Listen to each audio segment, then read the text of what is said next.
우리 하나님 말씀 사도행전 2장 1절로 2절 말씀입니다. 신약성경 187면입니다. 사도행전 2장 1절로 4절 말씀입니다. 사도행전 2장 1절로 4절 말씀. 자, 우리 제가 한 절 여러분이 한 절씩 교독하겠습니다. 오순절 날이 이미 이름에 그들이 다 같이 한 곳에 모였더니 급하고 강한 말하는 소리가 있어 그들이 앉은 온 집에 가득하며 마치 불의 혀처럼 갈라지는 것들이 그들에게 보여 각 사람 위에 하나씩 임하여 있더니 그들이 다 성령의 충만함을 받고 성령의 말을 따라 다른 것들로 말하기를 시작하니라. 아멘. 따라서 하겠습니다. 주님, 말씀하옵소서. 내가 듣겠나이다. 어떤 분이 성경을 읽다가 너희 몸은 성령이 거하시는 하나님의 전인 줄 알지 못하느냐, 그렇게 하나님 말씀을 읽고 충격을 받았어요. 우리 몸이 성전이라고? 교회가 성전인 줄 알았는데 우리 몸이 성전이라고? 그렇게 깨닫고는 우리 몸이 성전인데 이 성전에다가 내가 인스턴트 식품 또 탄산음료 이런 걸 집어넣어 가지고 내 몸을 망치면 안 되겠구나. 그래 가지고는 이런 음식을 딱 끊었어요. 그러자 몸이 건강해지기 시작했습니다. 여러분, 우리가 왕궁이라 그러면은, 궁전이라 그러면은 궁전에다가 쓰레기 버리고 혹은 분뇨차가 지나가다가 여기다가 분뇨를 쏟아내고 궁전 옆에서 담배꽁초 버리고 그럴 수 있겠습니까? 큰일 나지 않겠습니까? 마찬가지로 우리 몸은 하나님이 거하시는 성령의 성전이라는 것이에요. 그래서 우리가 성경을 보면은 백세, 건강 비결 이것에 대해서 말씀하지 않아요. 그런데 성경 말씀대로 살았더니 건강해지더라. 이거는 정말 당연한 원리입니다. 유대인들을 보세요. 유대인들을 보면은 이 성경 말씀대로 철저히 살아갑니다. 또 성경에 보면은 아내는 남편에게 순종하라 그렇게 이야기하고 있어요. 보통 이런 이야기 들으면은 요즘 여자들은, 젊은 여자들은 싫어하잖아요. 남편은 여자의 머리니까 여자는 남편에게 철저히 순종해야 된다 그렇게 이야기를 해요. 그런데 반대로 남자에게는 뭐라 그럽니까? 남자에게는 말하기를 내 아내를 위하여 죽어라 그렇게 이야기합니다. 아내를 위하여 죽어라는 거예요. 마치 그리스도께서 교회를 위하여 몸을 버리신 것처럼 남편은 아내를 위하여 죽어라, 죽을 정도로 사랑하고 그렇게 보호해 주어라 그렇게 성경은 말씀하고 있습니다. 그러니까 여러분, 이렇게 성경 말씀대로 살다 보니까 어떻게 되겠습니까? 자연히 그 가정은 행복해지는 가정이 될 수밖에 없는 것이에요. 가정 행복의 비결 이렇게 성경에서 말씀하지 않지만은 성경대로 살다 보면은 자연히 그 가정에는 행복이 찾아올 수밖에 없는 것입니다. 여러분, 우리의 신앙이 마찬가지. 오늘 또 찬양에 보면은 기쁨의 신앙, 마음의 평화라고 그랬어요. 우리가 신앙생활 하면은 기쁨이 옵니다. 그러면은 마음의 평화는 보너스로 찾아오게 되어 있습니다. 다른 세상에서는 마음의 평화를 얻어야 된다. 그러기 위해서는 뭘 해야 된다. 그러면서 애를 쓰지만은 우리는 기쁨으로 하나님을 섬기다 보면은 마음의 걱정, 근심 다 사라지고 마음의 평화는 보너스로 찾아오고 구원을 얻고 천국의 상급을 얻고 하나님 나라에서 영원토록 영생을 누리게 되는 줄로 믿습니다.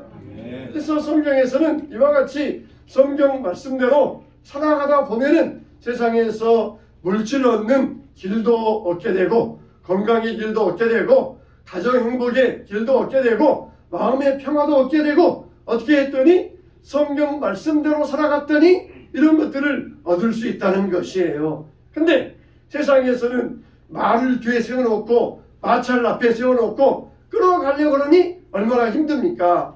말이 앞서 있으면은 따그닥따그닥 하면서 마차는 자동적으로 따라가는데 우리의 신앙을 앞세워가면은 세상적인 모든 마음의 평화와 물질 문제 다 따라가는데 이게 마차를 앞에 세우려니까 세상에서는 고역인 것이에요.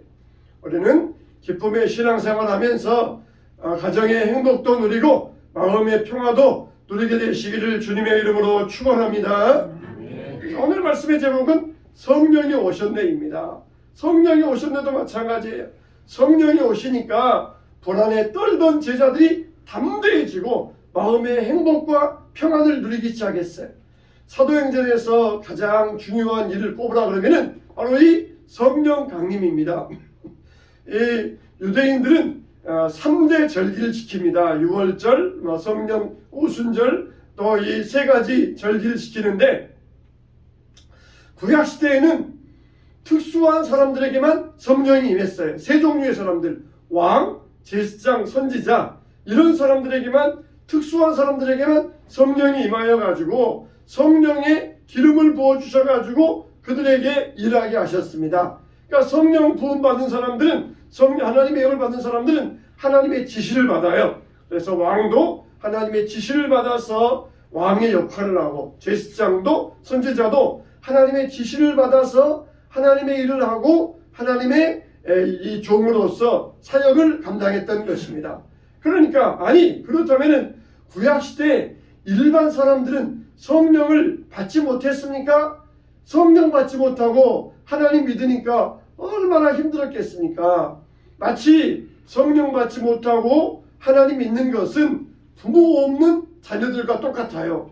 부모 없는 자녀들 천방지축이잖아요. 돌보심을 받지 못하는 자녀들 얼마나 천방지축입니까? 그런데 신약시대에는 성령이 오셔가지고 어떻게 했어요? 모든 사람들에게 성령이 임했습니다. 그래서 모든 사람들에게 성령이 임하니까 어떻게 되었습니까?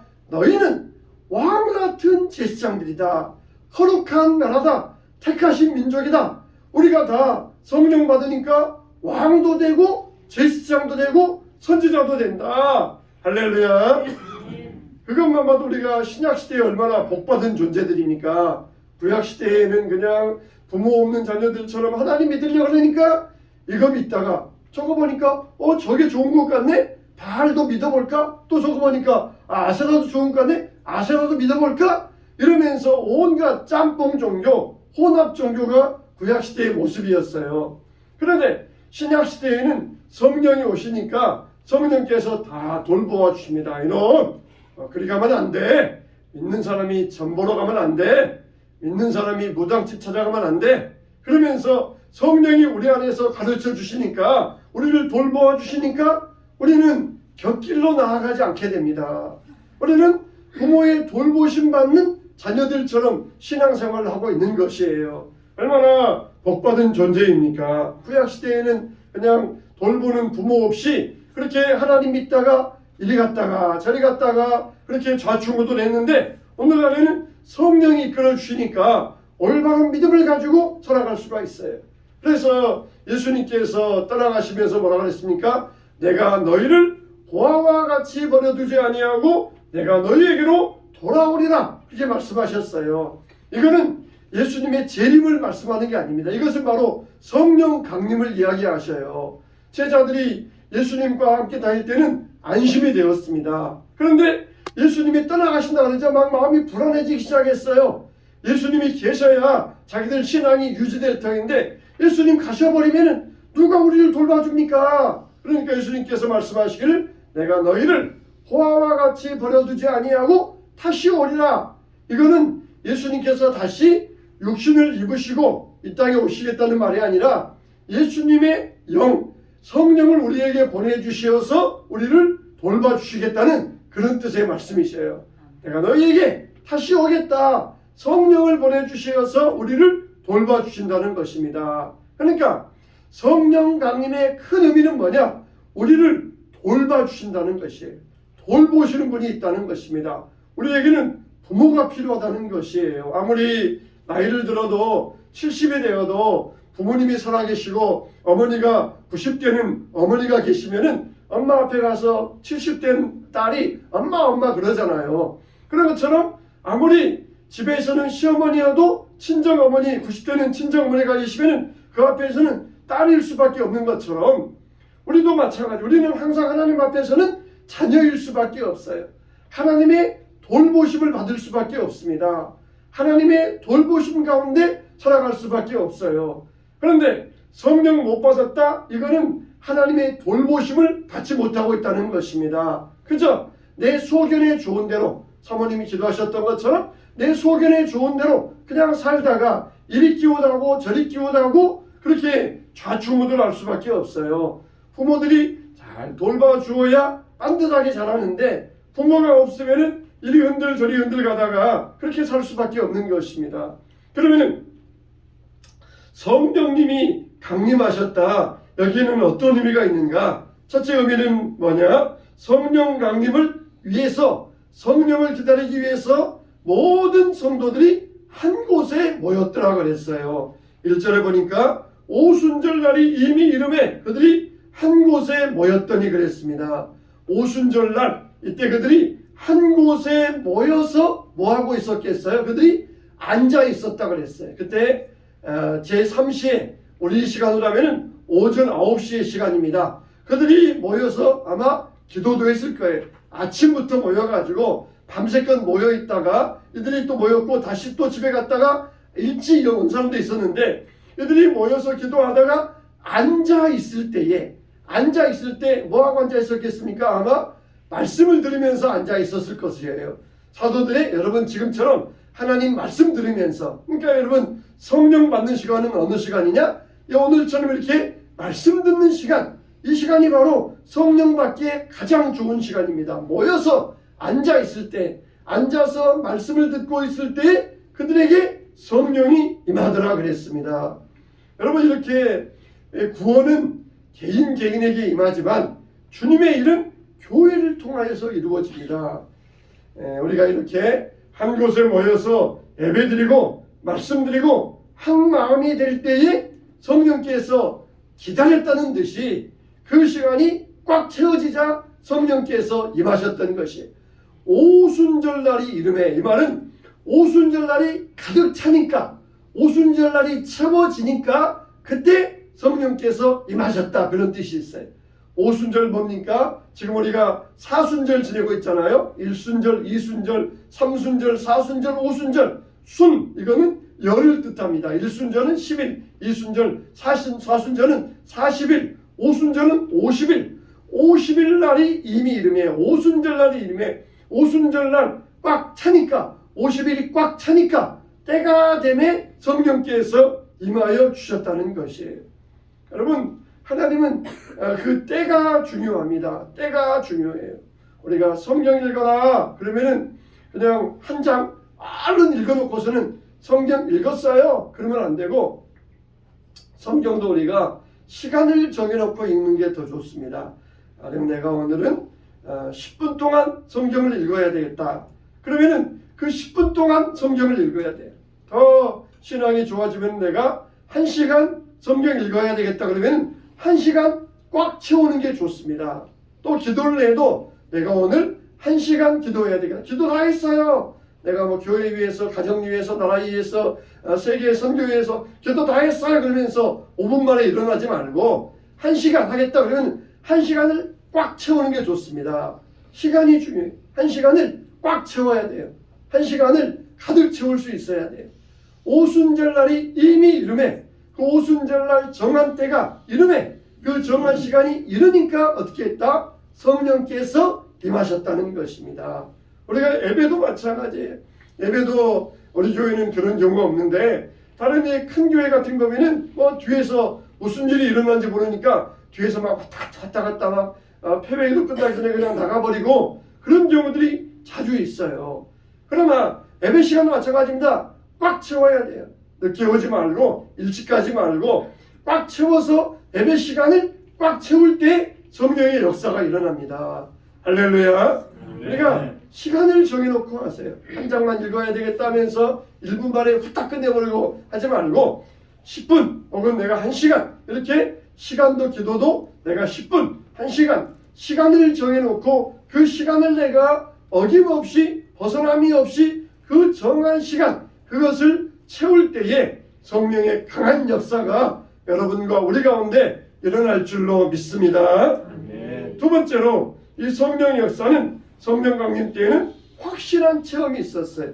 확실한 체험이 있었습니다. 어련히 하늘로부터 급하고 강한 바람 같은 소리가 그들의 앉은 온 집에 가득하며 그랬습니다. 헬라어로 바람과 이 성령은 발음이 비슷해요. 바람은 푸노에스, 또 성령은 푸뉴마. 그러니 발음이 비슷합니다. 그런데 성령과 바람은 공통점이 많이 있어요. 그게 뭐냐?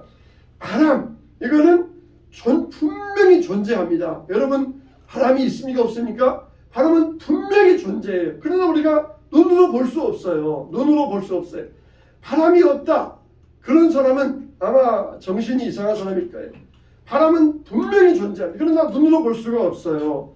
또 그리고 이 바람은 어떻습니까? 바람은 없는 곳이 없습니다. 여기 이곳에도 이 공간에도 바람은 없는 곳이 없어요. 바람이 없다 그러면은 우리는 숨 쉴 수가 없어요. 공기가 순환되어져 가지고 우리가 내뿜는 일산화탄소는 나가야 되고 신선한 공기가 계속 공급돼야만이 여기가 우리에게 숨 쉴 수가 있어요.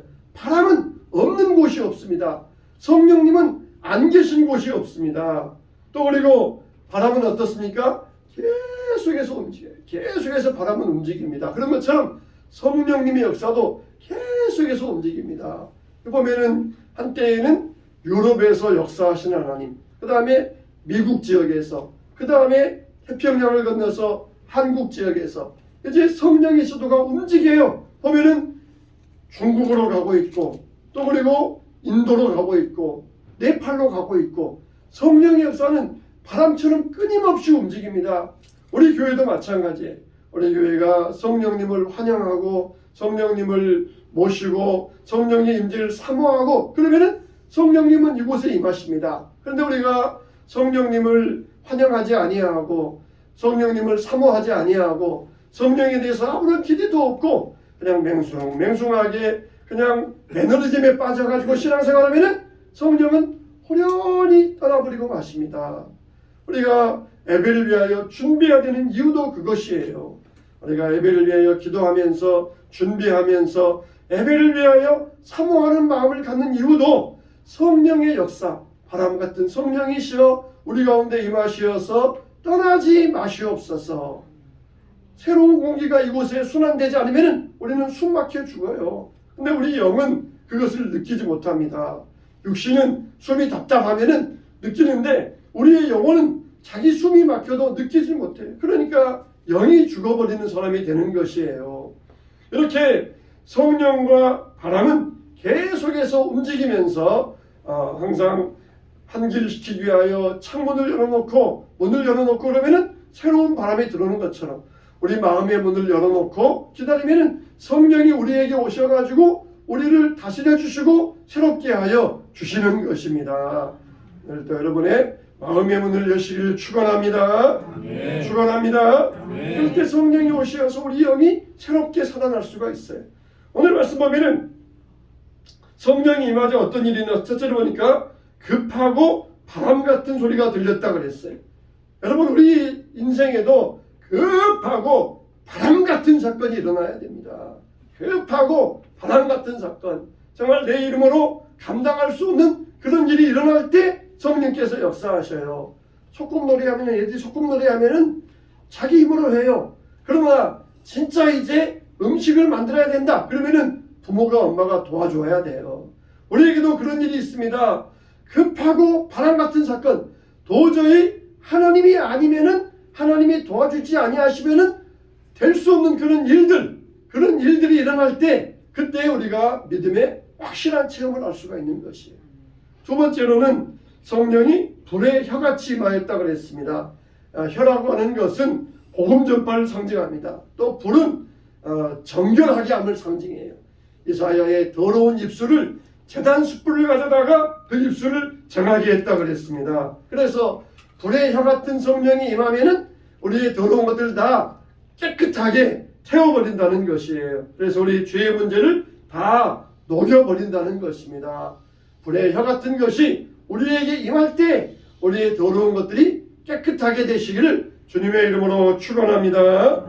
세 번째, 불의 혀같이 갈라지는 것이 각 사람 위에 임하여 있더니, 불이 그냥 덩어리가 확 이곳에 임하여 오더니 그 다음에 이 불이 막 불줄기가 갈라져 가지고 각 사람 위에 이 불줄기가 다 이렇게 이어져 왔다는 거예요. 그냥 확 불덩이가 오더니 이건 얼마나 참 놀라운 일이었겠어요.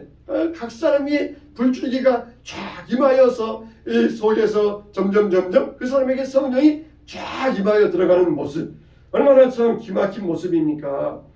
근데 성령 받은 사람과 성령 못 받은 사람의 특징이 있어요. 성령 받은 사람은 어떤 특징이 있느냐? 이런 사람들은 교훈과 책망과 바르게 함과 의로 교육하기에 유익하다. 이런 사람들은 교훈의 말씀, 책망의 말씀, 바르게 하는 말씀, 의로 교육하기의 말씀, 이런 말씀들을 다 좋아합니다. 다 수용합니다. 그런데 성령 못 받는 사람들은 자기에게 좋은 말만 수용합니다. 자기 듣기에 편한 말만 수용합니다. 성령 받은 사람들은 책망의 말씀을 해도 아멘, 또 교육의 말씀을 들어도 아멘 그러잖아요. 건강한 사람들은 매운 거 먹어도 맛있다. 또 건강한 사람들은 신 거 먹어도 맛있다 그러잖아요. 건강하지 못한 사람들은 조금만 매운 거 먹으면은 몸이 그냥 불이 날 듯 나가지고 소화불량거리고 그러잖아요.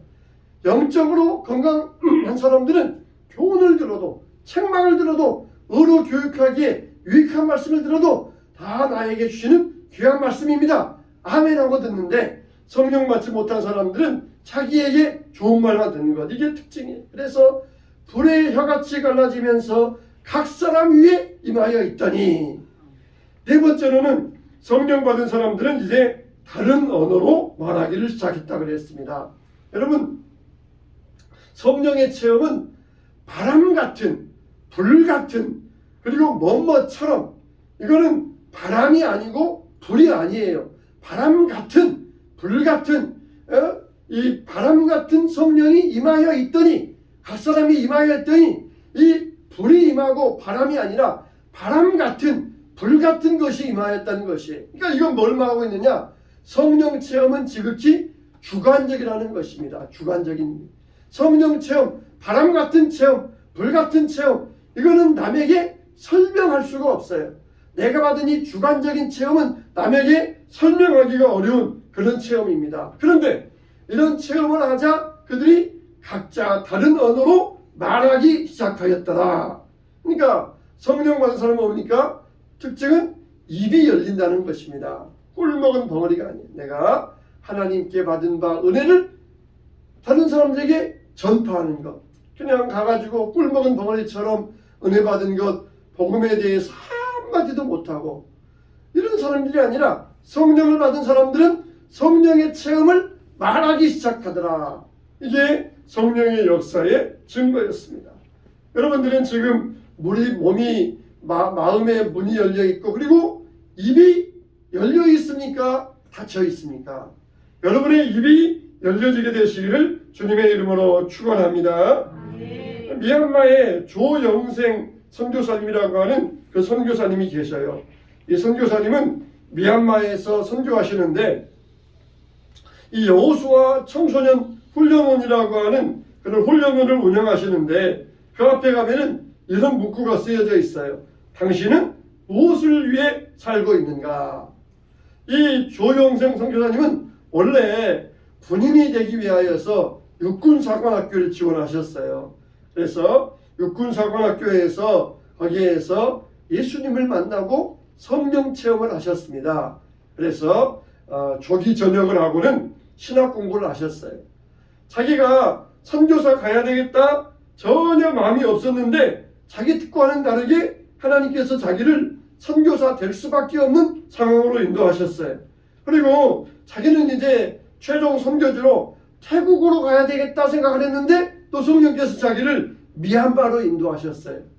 참, 미얀마와 태국, 이거는 수준이 굉장히 차이가 많이 납니다.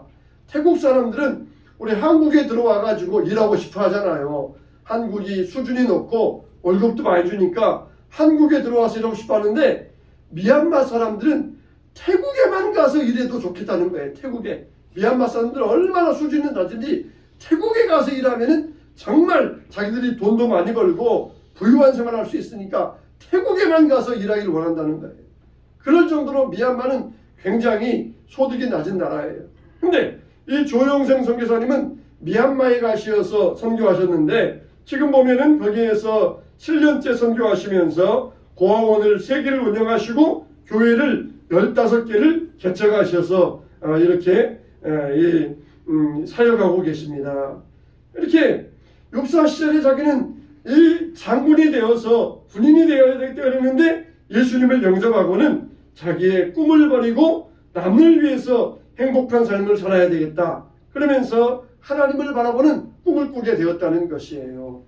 여러분 정말 성령 받고 입이 열려지게 되니까 견딜 수가 없는 이런 역사를 체험하게 되었던 것입니다. 우리들도 이제는 마음 문을 열고 성령을 받아들였을 때는 입이 열려져야 돼요. 쓸데없는 수다 떨지 말고 우리가 정말 내용 있는 말을 해야 되고 복음을 증거할 수 있는 입이 열려져야 됩니다. 할렐루야. 아멘. 입이 열려지시기를 축원합니다. 아멘. 세 번째, 성령 받은 사람들은 차별이 없어집니다. 그때에 경건한 유대인들이 천하 각국으로부터 와서 에루살렘에 머물러 있더니 그랬어요. 여러분 우리나라는 삼면이 바다에 있어가지고 갇힌 나라잖아요. 근데 이스라엘은 중동의 한가운데 있어가지고 완전히 열려져 있는 나라입니다.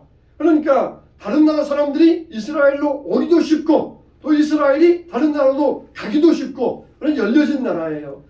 그러니까 이스라엘 사람들이 그 당시부터 많은 사람들이 다른 나라로 이주해 사는 일들이 참 많이 있었습니다. 지금도 보면은 유대인들이 인구는 적지만 세계 각 나라에 흩어져 사는데 이미 그때부터 이스라엘은 열린 나라로서 각 나라에 이주해 사는 일들이 많이 있었어요. 그렇지만은 우리의 뿌리는 유대인이다. 그래가지고 다른 나라에 이민해 살면서도 6월절 되면은 다 모여듭니다. 예루살렘에 모여들어가지고 우리는 하나님 믿는 백성이다. 제사 드리고 제물 드리고 그래서 6월절에 몰려와요.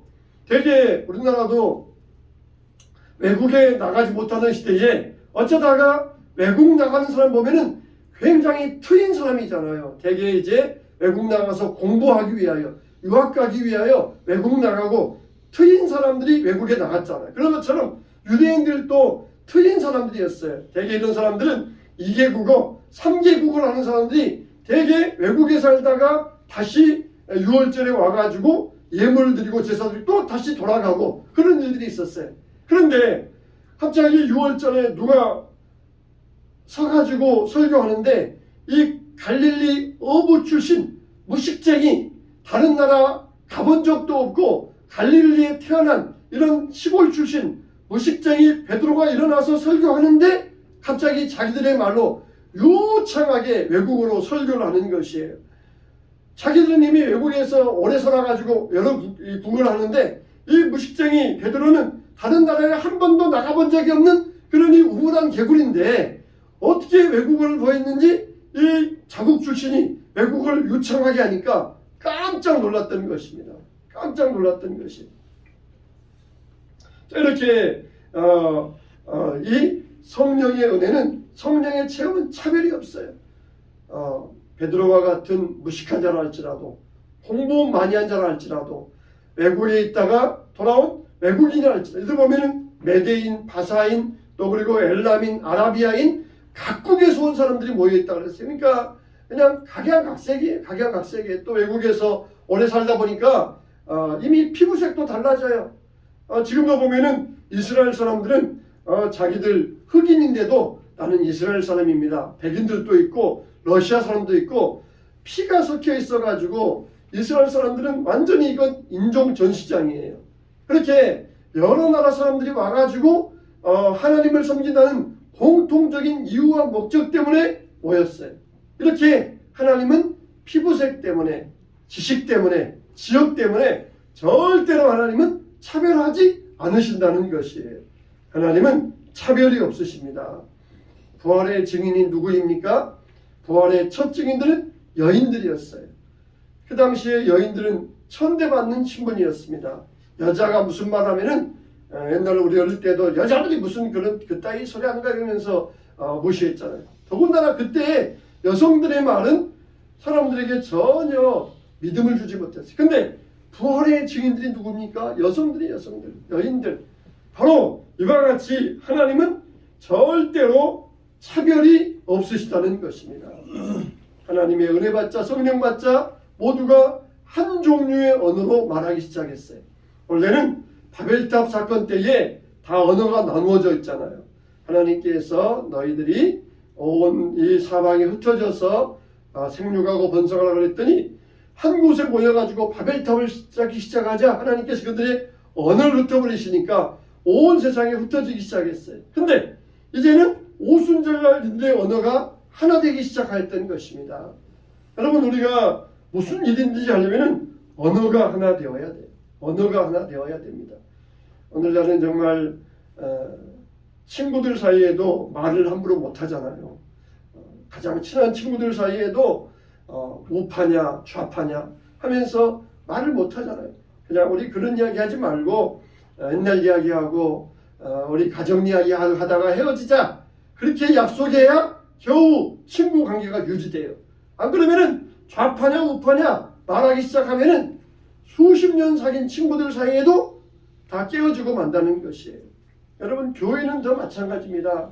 교회에서는 철저하게 정치 언어를 배제해야 됩니다. 우리가 주 안에서 하나가 되어야 돼요. 한 목소리를 낼 수 있어야 돼요. 그래서 하나의 언어를 가지고 하나님의 일, 하나의 일을 이루어갈 수 있어야 됩니다. 여러분 세상의 정치, 세상의 언어 우리가 이것을 배제하고 하나님의 한 말씀으로 나아갈 때 우리는 하나의 일을 이루어가게 될 줄로 믿습니다. 자기들 나라의 언어로 설교 듣는 것을 보고 사람들은 큰 충격을 받았어요. 우리가 어떻게 충격을 받을 수 있습니까? 사랑할 수 없는 사람을 사랑할 때, 용서할 수 없는 사람을 용서할 때, 내 힘으로 할 수 없는 일을 할 때, 그때 우리는 충격을 받을 수가 있어요. 우리가 성령 받지 못한 사람들은 성령 받은 사람들을 이해할 수 없습니다. 물과 기름처럼 섞일래야 섞여질 수가 없어요. 여러분 우리는 오순절날 성령 강림을 통하여서 흩어진 언어가 하나가 되었던 것처럼 우리 교회에서 언어가 하나가 되고 언어가 통일되어서 하나님의 사역을 감당할 때에 큰 일을 이루게 될 줄로 믿습니다. 아멘. 성령은 오셨습니다. 우리는 고아가 아닙니다. 구약시대와 같이 자기 힘으로 하나님 믿는 사람이 아니라 고아와 같이 우리를 버려두지 아니하시고 부모와 같이 잘 돌보아 주시면서 우리 길을 인도하시고 말씀으로 깨우쳐 주시고 잘못된 길로 가면은 이놈 그렇게 하면 안 돼 그러면서 우리를 다시 올바른 길로 인도하시고 이게 성령의 돌보심의 역할입니다. 성령이 각 사람 위에 임하여 있더니 지금 여러분이 성령이 여러분 위에 임하여 계심을 믿으시기 바랍니다. 그래서 하나님 말씀 듣고 잘 깨닫고 성령의 돌보심 안에서 호화와 같이 천방지축이 아니라 성령의 돌보심 안에서 믿음의 언어를 가지고 하나님을 섬길 때에 백세 건강 뿐만 아니라 마음의 평안 뿐만 아니라 가정의 행복 물질의 축복을 다 누리게 되시기를 주님의 이름으로 축원합니다. 아멘. 축원합니다. 아멘.